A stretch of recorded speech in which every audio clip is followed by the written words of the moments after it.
bit of trouble. Next video is gonna be, I almost got locked up in where are we? Nebraska. With Ross and Brian, okay? And it is your boy.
Travis Kinley coming back to you with another one for the last episode of our fueling series. And today we are going to talk base prices, IFTA tax, and searching for fuel. Now, I'm going to go ahead and let you know I expect a little bit of controversy on this one because I've had conversations with a handful of people who hold different positions. However, this is not only the position taught in ACE 2, but it's also the position that seems to make the most sense. All right, so let's talk about it. First, let's let's talk about an IFTA tax, okay? I don't remember here. Let's look it up. I forget what IFTA actually stands for. IFTA tax. Let's look it up. IFTA stands for International Fuel Tax Agreement. I forgot that. International Fuel Tax Agreement. Now, an IFTA tax is basically a tax on the fuel that you purchase according to the distance you travel within the state. Okay? So let's just give an example. I don't have it pulled up right now, so I'm just giving you random examples, okay? Let's say if the IFTA tax charge rate is 10 cents in South Carolina, then you will be charged 10 cents according to the distance in which you travel within South Carolina. All right?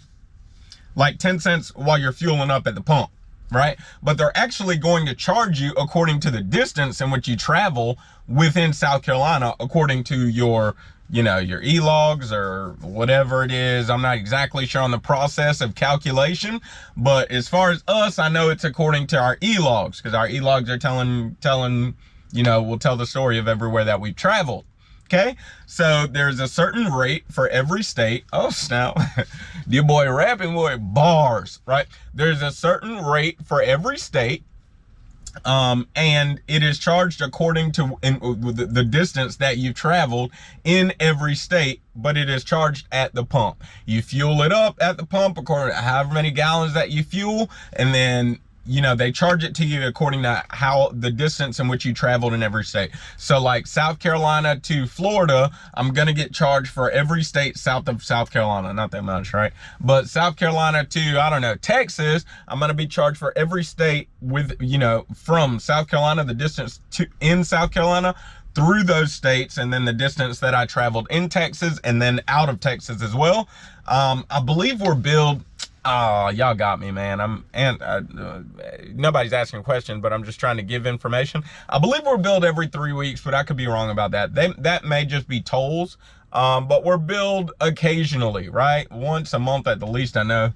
I think it's reconciled. The account is reconciled every 3 weeks. Now, when you're charged per state, right? I'm fueling up. Let's say I fill up in South Carolina. Let's just do South Carolina and Florida, right? Let's say I fill up in South Carolina, but the fuel tax is actually cheaper in Georgia and Florida, okay? Because the fuel tax is actually cheaper in Georgia and Florida, I'm prepaying for the route that I'm choosing. Does that make sense? I'm prepaying for the route that I'm actually choosing, okay? So, basically, when I say we're charged every 3 weeks, or the accounts are reconciled every 2-3 weeks, however often it is. When I say reconciled, what I mean is that account is balanced based upon where you drove. All right, and that IFTA tax is added on top of the base price. Now we're talking about base price. Base price is the price of the fuel itself per gallon. That's base price. That's base price of the fuel. The base price is the price of the fuel itself, right? Now, when you actually pay for the fuel, you're not only paying that base price, you're also paying the IFTA tax on top of it, okay? So this naturally, I feel like I've explained that well enough. I don't really, I feel like I've explained that well enough. The base price is it's the cost of the fuel, right? Just base price per gallon, okay? And, you know, technically, not speaking just to prime, it's the cost of the fuel by itself, not including discount. But for the context of this conversation, I'm always including prime's discount, okay? Because that's what I pay. I'm getting hot, y'all, so we gotta crank out the AC for a sec. Because that's what I pay. Let's just assume everything I'm talking about includes prime's discount, okay? That way, you know, we don't have to get into an entire discussion. We have a discounted in-fuel network there.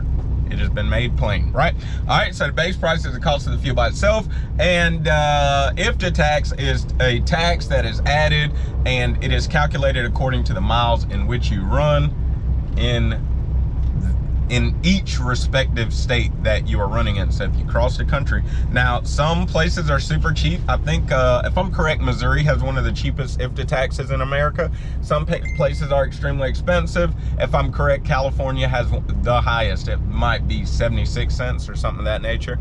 Nevertheless, that's that. Now, when I'm looking for fuel, what do I look for?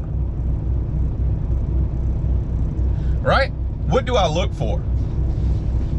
Some people say you should always calculate the IFTA tax, always calculate the IFTA tax. That doesn't make sense to me. Number one, it's not what they teach in ACE 2. Number two, it doesn't make sense to me. Let me explain why. The IFTA tax is going to be calculated one way or the other, right? One way or the other, you are going to pay a specific amount according to the miles in which you run, and where they are ran.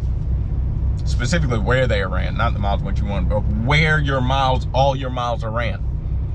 One way or the other, they will be calculated, okay? Maybe you say, well, I'm going into the next state over, it's got the lowest IFTA tax ever in the world, in the history of, you know, the world, right? But after I go in that state, then I'm gonna drive in California for the next 3 weeks, okay? When your account is reconciled, that's gonna balance out and you will owe money. If you're with Prime, they'll just take it out of your settlement. You will owe money. You see what I'm saying? I could give you more examples, but no matter which way you cut it, the accounts will be reconciled. IFTA. The account will be reconciled eventually. It doesn't matter if you shop by IFTA tax or not. It's the same thing they taught us in ACE 2. And then after I got to thinking about it, I was like, man, that makes total sense. One way or the other, you either overpaid or you underpaid. It really doesn't matter. What actually matters when you're trying to save yourself money is the base price of fuel, what you're actually paying for the fuel. I remember the teacher in the ACE 2 class gave us this example. She ran through it a little bit quicker than my mind could really retain and write down or anything of that nature. And it's not in the book, but she gave these examples of like Pennsylvania and another nearby state. Pennsylvania, nevertheless, the two states that she gave, one of them had a higher IFTA tax than the other. And she was explaining a lot of times when a state has a higher IFTA tax, they know that the pump price, that, you know, the price of everything, the base and IFTA included, they know it will look inflated. So what they'll try to do is drop the base price. But then you go to the next state over where the IFTA tax is lower, but they've raised the base price of fuel, the actual cost per gallon of fuel, so it looks all right. So it looks good on the sign. So it looks good. You see what I'm saying? So it looks good. So if you're shooting for the one with the lower IFTA tax because you're paying attention to IFTA taxes, then you're actually shooting for a fuel station that may or may not have a actual base price that's higher than the next one. But either way, no matter which one you choose, either way, the IFTA tax is in a way it is a constant. The variable is where you run your miles, but the tax is the same. You see? Y'all see what I'm saying? It will eventually be reconciled, no matter how you shop it. So like, you could always be searching for the lowest IFTA tax, the lowest IFTA tax. You're calculating the lowest IFTA tax, lowest IFTA tax. But if you ran more miles in a state with a higher IFTA tax, it's gonna come out your settlement. Prime, it's gonna come out your settlement. If you pay attention to your settlement, you see it came out of my settlement. All right, so when I'm looking for fuel, I'm not paying attention to the IFTA tax. I just pay attention to the base price of fuel. Okay, and I know other people that pay attention to IFTA tax. I'm not knocking what you do. I'm merely making a video about how I fuel and how what Prime teaches actually kind of makes sense, because eventually the accounts will be reconciled. That is the in logical terms, that is the argument I'm putting forth, right? So like, I expect some people to come at me, but just answer, respond to that argument that eventually the accounts will be reconciled. So why does it matter? That's my argument, okay? That's not from Prime. I did email Sam Messick. Sam Messick is the guy in charge of fueling. You may have seen him in the driver meetings. And I figured I'd ask him just to be sure that what I'm saying is not false. And, before I make this video and pump it out. So I say, hey, Sam, basically, I'm like, when choosing where to fuel, should drivers be looking at base fuel prices or including the IFTA tax? Why? He answered and said, when purchasing fuel, we should always be focused on the base price or the price excluding IFTA tax. IFTA tax included in the price that you pay at the pump is simply a prepayment of the fuel tax bill that you will owe at the end of the month. Your fuel tax bill is based on where you drive your miles. It is not based on where you purchase your fuel. Actually, I got to speak with Sam very briefly over the phone before I lost signal in Wyoming, typical of T-Mobile. Anyway, so he was getting into this example. He was getting into a number of analogies, but one of those analogies is that it is very similar to your federal and state withholdings from your settlement. If you're a company driver or if you work for someone else, it is very similar to your federal and state withholdings when you pay your taxes out of your paycheck. And then at the end of the year, you file your taxes, you reconcile the account, and then they see, did you overpay or did you underpay? If you overpaid, they give you money. If you underpaid, they send you a bill. You see? So eventually it will be reconciled. It doesn't matter when you're filling out, what is that, a W-2 or an I-9 form, whatever it is. It doesn't matter if you put 2 or 3 dependents and want you to withhold a couple more dollars per pay. At the end of the day, it will be reconciled. I also asked Sam Messick, are the prices on the fuel and services portion of our app, are those base prices? I wanted to confirm, Sam Messick confirmed those are base prices on your fuel and services app. And he gave me permission to quote them. That's it, okay? Look, I know there are people who, when searching for fuel, they pay a lot of attention to the IFTA tax and do well, don't get me wrong, right? Do well. I'm not knocking you. I just simply don't believe that the reason you're doing well is because you pay attention to the IFTA tax. I do not credit your success to paying attention to the IFTA tax. As a matter of fact, I dare you not to pay attention to the IFTA tax. I dare you to stop paying attention to it and see what happens. You gotta do it for like a month or two, right? But it doesn't make sense that the account will be reconciled eventually. It doesn't make sense that that will help you at all. It's not gonna help MPGs. It doesn't make sense that it's gonna help net fuel costs, because the net fuel cost is the cost of the fuel, right? The IFTA is gonna reconcile either way. And especially for those like, hey, shout out to Johnson's Logic again. I got off the phone with you a little while ago. My boy getting his truck right. I can't wait to see you again on the road, man. Pilot don't count. It was dark time and police rolled up on us. I will try to add that clip very shortly if you haven't seen it in this video already. All right, so that's that. That's how I look for fuel. I run a Mac 27 just like I did earlier today. The Mac 27 gave me a fuel stop in Napa Vine, Washington for $2.46. I know I've only got a quarter of a tank of fuel, so I need to cut my truck off and use the Smart Air. Should not have been idling on YouTube anyways. So it gave me a fuel stop for $2.46. I know I've only got a quarter of a tank of fuel, and like someone so great mentioned, he commented, I can't remember who you are, but he commented and said, hey, you know, a lot of times you can drive further than the Mac 27. The Mac 27 is designed to ensure that you do not run out of fuel unless you actually specify in one of those parameters that we were talking about in the Mac 27 video that you can run low on fuel. It is going to assume that a quarter of a tank, you're kind of approaching a very critical level. Well, I know a quarter of a tank is going to take me pretty far, and I also know I'm on the way to a 90 from an 02, meaning right now there are people taking things off of my trailer, so I should do better in miles per gallon. So we're just going to run this quarter of a tank to another fuel stop that is much further away than what they told me, because it is $2.40 or $2.41 a gallon. I'll save 5 cents per gallon. I'll probably fill up the whole time, fill up the whole way. Because it is Thursday. I think it's Thursday.